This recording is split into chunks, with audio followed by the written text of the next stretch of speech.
انداز دیکھیے، ارشاد فرمایا والعصر، رب فرماتا ہے مجھے زمانے کی قسم ہو۔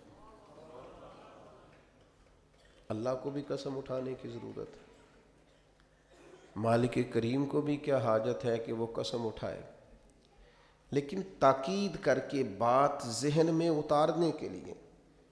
انسان کا مزاج ہوتا ہے نا، جس بات پہ قسم اٹھائی جائے اس کو انسان سمجھتا ہے زیادہ پکی ہے، تو طبع انسانی کے مطابق بات کی، فرمایا والعصر، زمانے کی قسم ہو۔ انسان کو پیدا کرنے والا رب قسم اٹھا کے انسان کی ایک بات کرتا ہے، والعصر، مجھے قسم ہو زمانے کی، ان الانسان لفی خسر۔ انسان کو پیدا کرنے والا رب فرماتا ہے بے شک انسان خسارے میں، گھاٹے میں، نقصان میں۔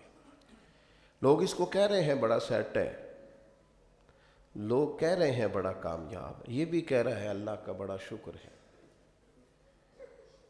لیکن پیدا کرنے والا رب، انسان کو بنانے والا، اس کو جاننے والا رب فرماتا ہے مجھے زمانے کی قسم ہو یہ نقصان میں ہے۔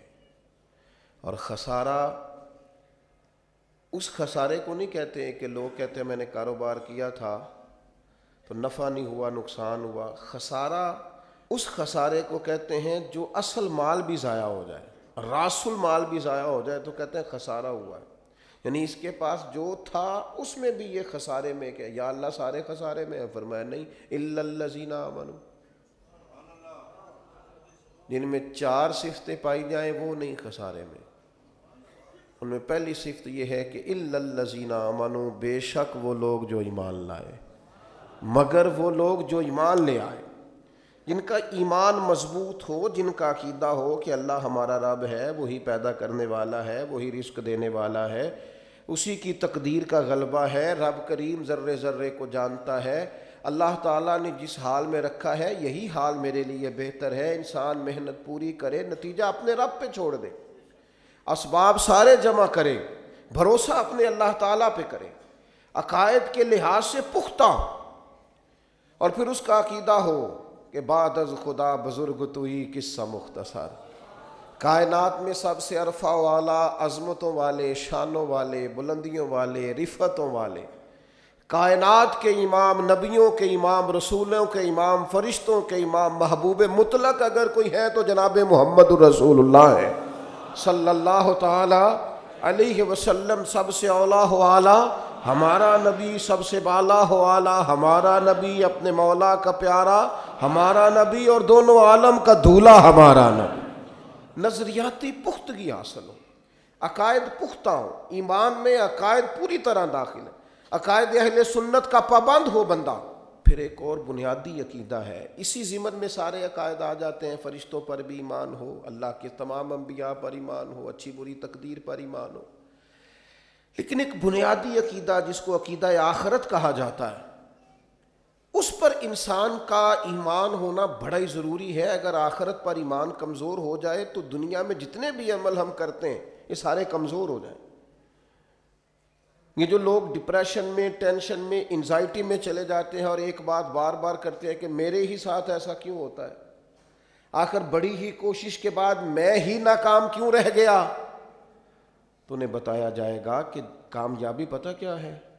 لا یستوی اصحاب النار و اصحاب الجنہ، اصحاب الجنت هم الفائزون۔ جنتی اور جہنمی برابر نہیں ہیں، کامیاب وہ ہیں جنہیں اللہ تعالیٰ نے اصحاب جنت بنایا ہے۔ جو جنتی ہیں وہ کامیاب ہیں، جس کو اپنی آخرت کے تعلق سے اللہ تعالیٰ نے فکر سلیم دی ہے، راہ ہدایت دی ہے، اعمال حسنہ پر استقامت دی، اور وہ سمجھتا ہے کہ میں محنت اپنی آخرت کو ٹھیک کرنے کے لیے کر رہا ہوں، جد و جہد میری اپنی قبر کے لیے، حشر کے لیے، آخرت کے لیے۔ آخرت پر جس بندے کی توجہ ہے وہ بندہ کامیاب ہے۔ اس لیے دنیا میں اگر دنیاوی طور پر کوئی ناکامی آ بھی جائے تو کوئی اتنی بڑی ناکامی نہیں ہے، اس لیے کہ اصل کامیابی آخرت کی کامیابی۔ تو عقائد مضبوط ہوں، اور پھر عقائد اہل سنت کی پابندی اس کے پاس موجود ہو، نہ رفض کی طرف اس کا رجحان ہو، نہ خارجیت کی طرف اس کا رجحان ہو، اس کے نظریات ستھرے ہوں، اجلے ہوں، خوبصورت ہوں، وہ رسول پاک کی ذات گرامی کی پوری غلامی کرنے والا وہ شخص، تو اس کے نظریات اعلیٰ ہوں۔ تو فرمایا کہ انسان خسارے میں ہے الا الذین آمنوا، مگر وہ لوگ جو ایمان لائے، وعملوا الصالحات، اور جنہوں نے نیک اعمال کیا۔ اور یہاں بات ختم نہیں ہوئی، دو صفتیں اور بھی پیدا کریں۔ یہ دو باتیں ان کی اپنی ذات تک تھیں، آمنوا وعملوا الصالحات، یہ دو باتیں ان کے اپنے لیے تھی۔ اب وہ سوسائٹی کو کیا دیں؟ دو کام معاشرے کے لیے بھی کریں، وتواصوا بالحق، حق بات کی نصیحت کریں وہ معاشرے میں، خیر کی بات کی نصیحت کریں، وائرل باتیں نہ کریں۔ کہ آج کل یہ موضوع چل رہا ہے تو ذرا میں اس پر بولوں گا تو کچھ ویوز میرے بھی بڑھ جائیں گے، وائرل باتیں نہیں کریں۔ وتواصوا بالحق، وہ حق بات کی نصیحت کریں، کلمہ حق کہیں اور حکمت کے ساتھ کہیں، ادعو الی سبیل ربک بالحکمہ، دانائی کے ساتھ کہیں، لوگوں کو سمجھانے کی نیت سے کہیں، کلمہ حق ان کی زبان پر آئے۔ اور میرے نبی پاک علیہ السلام نے فرمایا سب سے افضل جہاد ظالم بادشاہ کے سامنے کلمہ حق کہنا ہے۔ آپ حق کے ساتھ کھڑے ہوں، پھر آپ لوگوں کو امر بالمعروف کریں، پھر نہی عن المنکر کہیں، اور وہ بھی بندہ دیکھ کے نہیں۔ اگر امیر آدمی غلطی کر رہا ہے تو پھر آپ خاموش ہیں، اور کسی غریب کو کرتے دیکھ لیا ہے تو آپ نے دینی حکمت کو بھی پیش نظر نہیں رکھا اور اسے رسوائی کر دیا، آپ نے اسے سخت ترین تکلیف سے گزار دیا ہے۔ حق بات کی نصیحت کریں، اور جو لوگ حق بات کہتے ہیں نا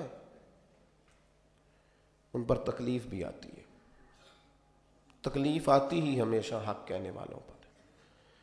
تو چونکہ میدان لگایا ہے، اب حق میں نکلے ہو، اب تم نے سفر شروع کیا ہے تو بھائی پیروں پہ چھالے تو پڑیں گے، سفر کرو گے تو تھکاوٹ تو ہوگی، کوئی رستہ طے کرو گے تو گرد تو پڑے گی، اگر کسی سمت تیز دوڑو گے تو مخالف سمت سے ہوا تو تیز آئے گی۔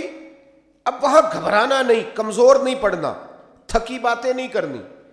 اب ایسا نہ ہو کہ تم نے معذرت خواہانہ رویہ اختیار کیا، وتواصوا بالحق وتواصوا بالصبر، وہ حق بات کی وصیت کرتے ہیں اور ایک دوسرے کو صبر کی تلقین کرتے ہیں۔ چار صفات پیدا کریں تو خسارے سے بچ سکتے ہیں۔